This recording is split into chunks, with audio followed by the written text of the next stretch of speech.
Hey guys, in today's video I'm going to teach you how to do an epic build-up on your DDJ 400 just like this.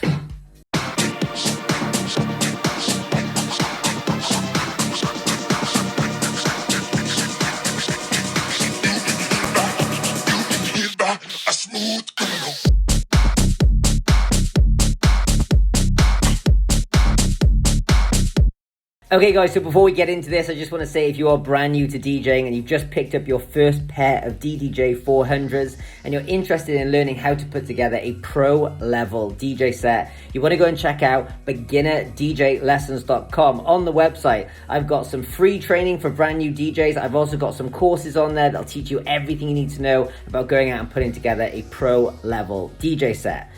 Right, now let's get into this tutorial. So essentially what I'm going to be teaching you is how to turn your filter knob into a white noise effect, like this. I'm also going to show you how you can hammer in an effect to this white noise to add an extreme amount of tension into your songs, okay? Now, the first thing you need to know is when DJs and producers make dance music, in the builds to the drops, they always use this white noise effect. It creates a huge amount of tension in a track. Now, what's awesome about it is once you turn this filter knob into that effect, you can make that sound even louder, even more present, and it will drive your audience absolutely crazy. So first things first, I'm going to jump on the computer and show you the settings you need to change in Rekordbox in order to enable this. Okay, cool. So on Rekordbox here, as you can see, first thing you need to do is go to Preferences up here, and then go to View. Then you want to come down on View to a place where it says Effect Panel. Now yours will most likely be on Beat Effect. You want to make sure you select Beat Effect and Sound Color Effect here. Now, while we're here, we're just going to change the parameter of your crossfader here, okay? So what you've got to do is go to Controller, and you've got to put it on the exponential curve, this top one here. Make sure that this is all the way over to the right, which will make your crossfader the kind of sharpest setting it can be. And while you're here, you can come and bring the lag down all the way down to 0.4, 0.5 down here, okay? Now, essentially, what we have done here is allowed you to turn this into a white noise effect, but it's not done yet. So what you need to do is come and click this effects button here, which will show these different effects. And underneath effects, you'll see CFX. Now, yours will be on default to start. But essentially, what you need to do is click User here.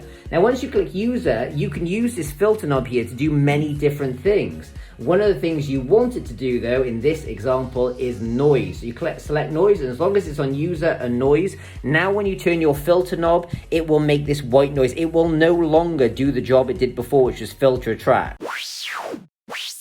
And it will happen on both sides. So bear in mind that you only really want to activate this when you want this effect, and then you want to turn it back off afterwards, or it will catch you out and it will kind of annoy you. Now, the next thing you need to know is we've also put the crossfader on the sharpest setting, which basically means if you put it over to the right or left, it's silence, but at the slight touch, it will play basically full volume. Watch. Okay, so that's something you want for this effect to work. Okay, sweet. So we've essentially set up everything we need. Now there's one last thing. The volume of this white noise, you need to now go and set. So what you need to do is back on the screen, you'll see this thing here that says Param. Now the best way to do this is actually to play a song on the right-hand track, turn the filter noise up and to about, I'd say about the 3 o'clock position here, and then affect the white noise to how loud you'd want it when you're playing the track. So let's just do this now.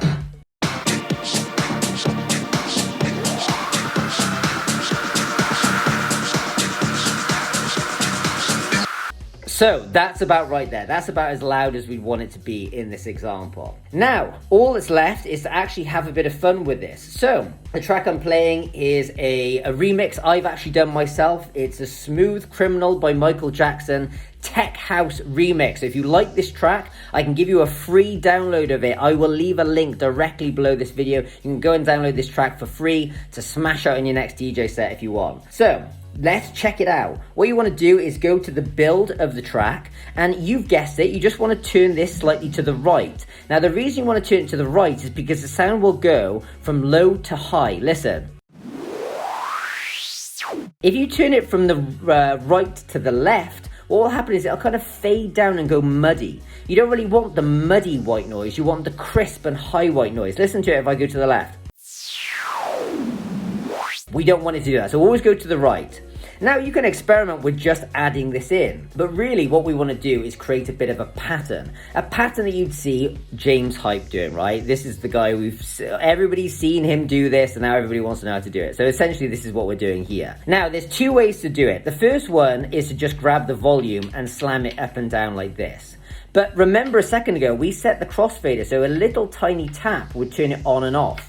With this not so much. It'll only turn the volume up gradually and down gradually, which means you've got to be slamming the thing up and down like this. It makes a lot more movement, and it's just slightly harder to do. Now, obviously, it's the one James Hype does, but I find it way easier to use the crossfader. So, for example, you could turn it up and go like this. Or you could just use a crossfader. Now, the technique with the crossfader is... And now this takes a bit of practice, but essentially you put your thumb against it lightly, and then you just hammer it, like hammering a nail. But you're kind of applying enough pressure that when you hammer it, it opens, and when you take the thumb away, or the finger away, it closes again. I found this the most easy way to do it. This is the way I would do it if I was you. Now obviously to start, what you're going to practice is just tapping like this. Same thing if you'd rather use this, you can just do it this way as well. Now, the only thing I will say about this is it does take a little bit of practice, so just try getting quicker and quicker and quicker until you get really quick. And then when you get quick enough, you can then just start to kind of go a bit more with the flow. You see James Hype when he does these builds, he doesn't just go dup, dup, dup, he's going dup, dup, dup, dup, dup, dup, dup, dup, and putting different rhythms in. That's the stage you want to get to. Like that. Okay, so let me give you a quick example.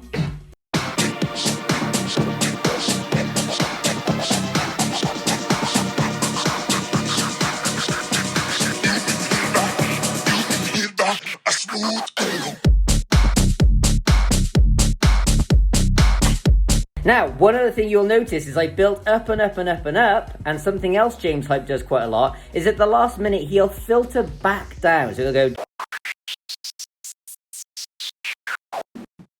It's just a good way to lead back into the drop. And sometimes if you run out of space, you move it up so high, it actually basically goes silent. At that point, there's nowhere to go. So sometimes it's quite good to actually just filter it back down at the last minute. So that's basically it, guys. That's exactly how you do it. It's really awesome. It adds a heck of a load of tension into a track. It's good fun. And also, something you will all be aware of is sometimes when you're doing a DJ set, you're standing like a lemon, you don't know what to do. This is something to do that's going to add loads of tension into the tracks that you're playing.